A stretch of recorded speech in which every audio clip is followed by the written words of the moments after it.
Each year, the senior class officers ponder their graduation ceremony and choose an individual whom they love and respect to address the class. Our keynote speaker this year is a speechwriter, a political aficionado, and our decorated speech and debate coach for Douglas High School. He and his students have won state events and are slated for attendance at the National Speech and Debate Tournament this summer in Fort Lauderdale, Florida. He has also brought the DHS speech and debate team from unrecognizable infancy to now being recognized in the National Forensics League's prestigious 100 Club, or among the top 20% of teams nationwide. Please welcome with me our keynote speaker, Mr. Nick Reed.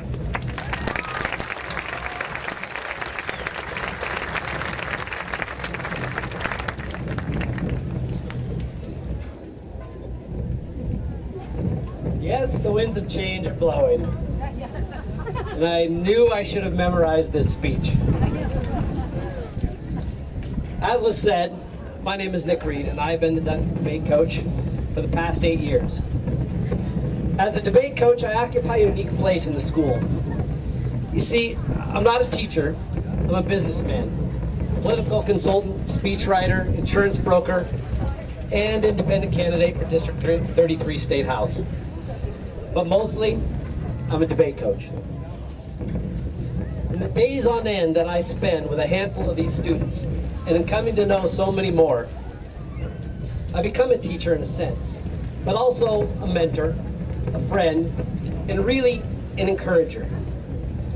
For example, I remember a little freshman, Jay Fletcher. After a round, I said to her, "How did you do?" She hung her head and said, "Bad." I put my hand on her shoulder and I said, "No, you didn't, Jay. You did badly. It's an adverb. You're going to lose at least to use proper grammar." So, you know, an encourager. As many of you likely do, I often hear adults lamenting about this generation. They say we're all doomed because this crop of teenagers is uninformed, uninterested, lacking work ethic, and too busy with their iPhones to have their heads in reality. Boy, when these kids are running things, we're in big trouble. I always answer them the same way. You don't know the kids I know. This generation is as dialed in as any before it. They understand more, are concerned more, and can empathize more than many generations before them, including ours. They are the leaders, builders, changers, and creators of tomorrow. They have been prepared to take the lead in a world filled with problems and not nearly enough solutions. Ladies and gentlemen, believe me when I say, this group of graduates is not the problem, they are the answer.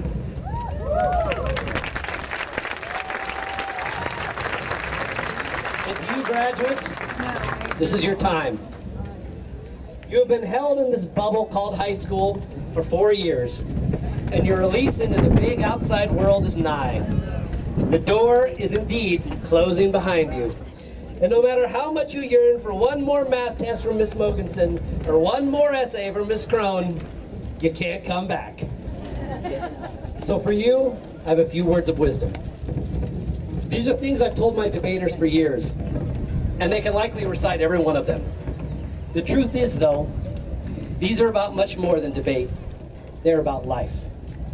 As you walk forward into tomorrow, these pieces of advice will help shape who you are and how far you go.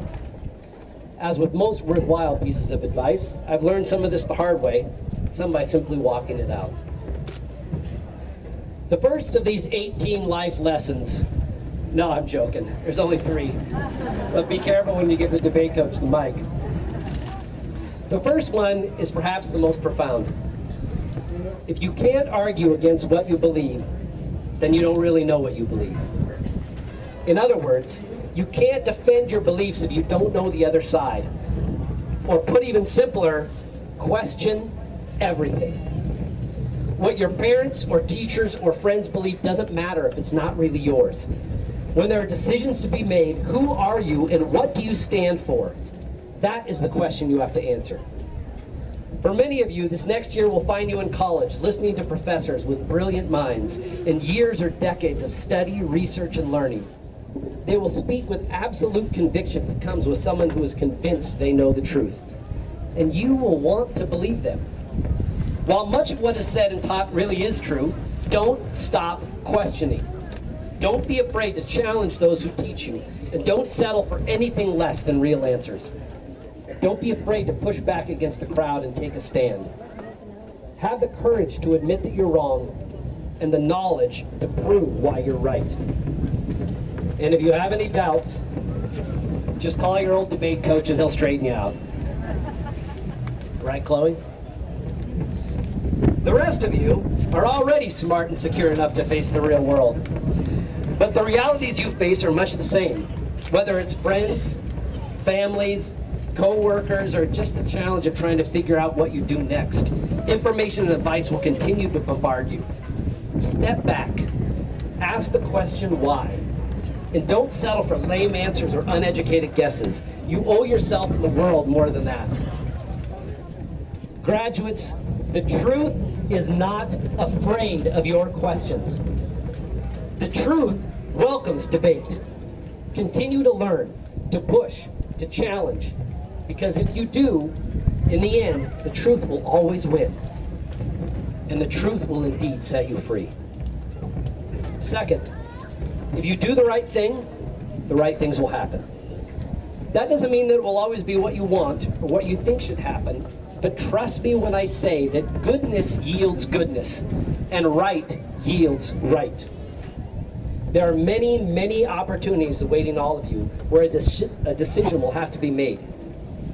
You all understand the pressure that comes with following the crowd or being pushed into things you don't want to do. Questioning gives you a basis for knowing what is right, but it is a conscious decision coupled with an internal strength that makes you actually do it.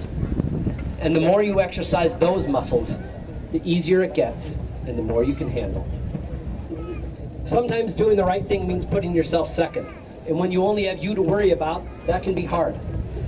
It says in the Bible that it is more blessed to give than to receive. And let me tell you from experience, that is absolutely true. There is a gift we receive that comes only from giving. It expands our compassion, opens our hearts, and makes us an integral part of the planet. Walk out of here with nothing other than that in your life, no matter the path, will be a success. Which brings me to my third, and probably my most commonly heard piece of advice. It's simply that winning is a bonus. While I know that even after 4 years of hearing it, Ireland Larson still hasn't come to terms with it, it is nonetheless true. All of you sitting here have won. The weight of that accomplishment hangs heavy here today, and it is something you should be proud of. Sooner than you think, though, these years of school will not be about the paper you receive today. It'll be about your friends, your teams and coaches, and all the memories you made back when life was simpler. Whether you realize it or not, it really is the journey that makes life worth living. When you walk out of here today, a new life begins and new accomplishments await. But don't be too hasty about getting to the end. Take the time to live, to improve yourself, to touch the people around you, to make a difference in someone's life, and to enjoy the ride. I know it's an old cliche, but it goes by faster than you know. And yesterday can never be relived. If you know what you believe and you do the right thing, odds are you're going to win. But if life is all about winning, there will come a day when you look back and realize how much time has been wasted. There are two times in a person's life when they can do anything they want. When they're young and when they're old. I suggest you take advantage of the first opportunity. Finally, I want to say thank you to the graduates from my team. Thank you for your work, your dedication, and your commitment. Some of you have been with me since you were freshmen. You don't know what it's like to be in high school and not be a part of our family. And frankly, I have a hard time remembering what it was like without you. Your seats will be filled, but you will never be replaced. It's been an honor to be your coach and your friend. The winning really was just a bonus.